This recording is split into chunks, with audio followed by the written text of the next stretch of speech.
Well, first I want to start by saying congratulations on your retirement and the announcement. I guess the big question that everyone is probably asking is why? Well, it's about 3 weeks away. I first became a police officer in 1984, and that's a long time. And I've been chief of police here for nearly 17 years. It's been a great career, and I think when I got here, nobody really expected me to be here that long. Yeah. But this is a community. It's our community, and it's one that I've stayed committed to. But 38-year career is pretty long for a police officer. It is long. It's 16 years here in St. Joe. What is, I guess, the most memorable moment for you over those 16 years? I don't know if there's any one most memorable moment, but really what I get the most out of is seeing the success of the men and women of the St. Joseph Police Department and their interaction with the community. Yeah, absolutely.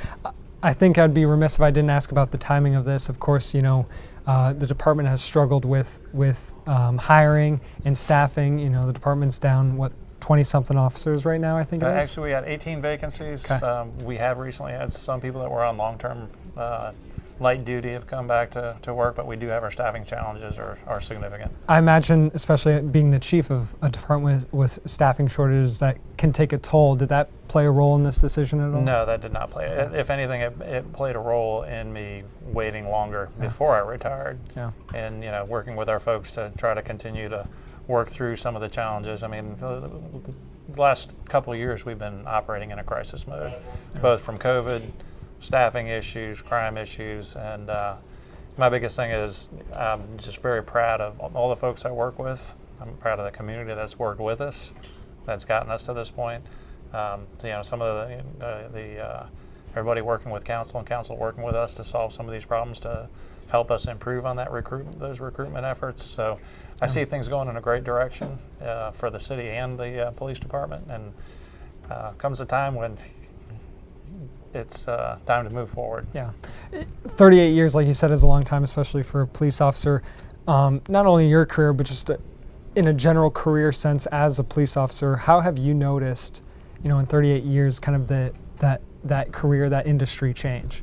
Oh my. Well, I became a police officer in November of '84, so actually I'll be 1 month shy of 38 full years. It's been huge changes in law. I've seen things cycle up, cycle down, cycle back, trends up, trends down. Yeah. Some of the things people were saying in the mid '80s are some of the things that they're saying now. But it's a lot of things kind of come back around. We're facing some more significant challenges here, largely because of the nationwide rhetoric. And while we have a very supportive community here, that impacts things like recruitment, people's desire. So I could go on and on about that. There have been so many changes. DNA was barely being used when I first became a police officer, and only in private labs. And so there's the scientific breakthroughs. There's changes in law. It's just so much. I don't even know where to begin. Yeah, I think the biggest thing you just mentioned, especially recently, is that public perception and in the rhetoric surrounding being a police officer and police departments. I mean, like you said, can you describe, I guess, the support though that St. Joseph has provided to the department? Well, you can see by what's going on around the country that we have a lot more support than a lot of our colleagues do elsewhere. And I kind of look at it as it's kind of like a bank account. You put in to your community bank account, and when things happen, you take out. The problem is when things happen all over the country, it takes away from your community bank account. But I believe the men and women of this department, both sworn and civilian, they've always stepped up to the plate to try to provide great customer service, try to work and exceed expectations of our community. We don't always get there on everything we do, but I'm very proud of what we do with the resources that we have to do it with. Yeah. What do you make of, you mentioned that you have kind of about 3 weeks left before you officially retire September 30th. What are your kind of plans during those 3 weeks?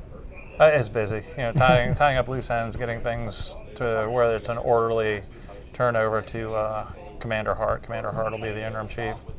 Outstanding choice. He's going to do an excellent job.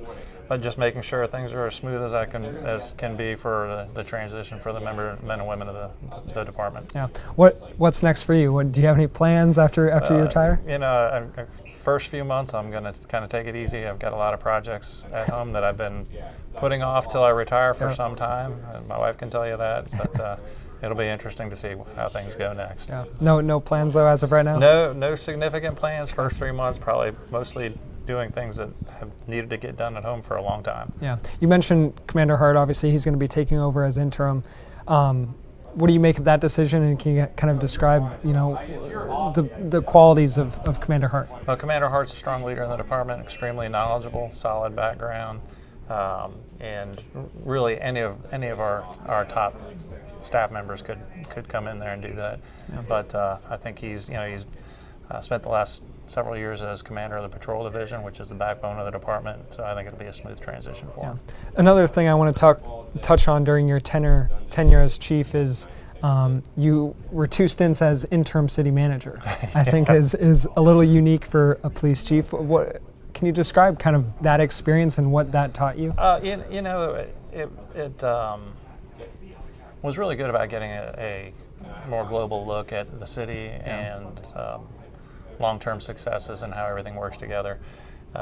It wasn't my cup of tea, so to speak, and I learned that the first time I was interim city manager, that this is really not a career goal of mine. But in policing, anytime I ask any of our officers to step up and do something, they always step up to the plate. It's like, I need you, can you work overtime? We got this problem here, can you work on that? Yeah. They always step up to the plate. So when I'm in a position where I need to step up to the plate, I'm always going to say yes, because that's what I expect of the folks in the department, and they can expect the same thing out of me. Yeah.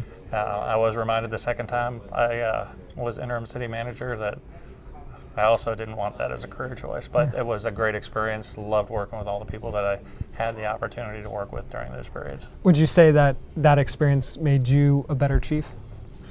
I hope so. Yeah. I guess that's kind of all I had.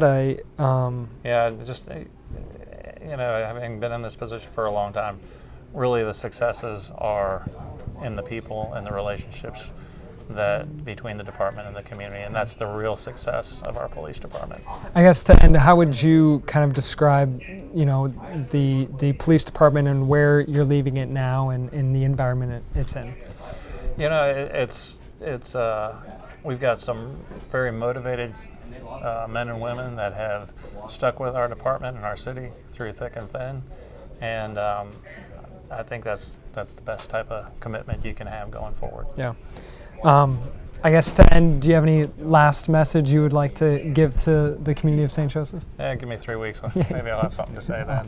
Awesome. Well, again, congratulations, and I really just thank you everybody for their support, and that includes our partnership with the News Press as well. Yeah, and I know, speaking for everyone, the work you've done for this community. Thank you. Well, thank you. I appreciate it.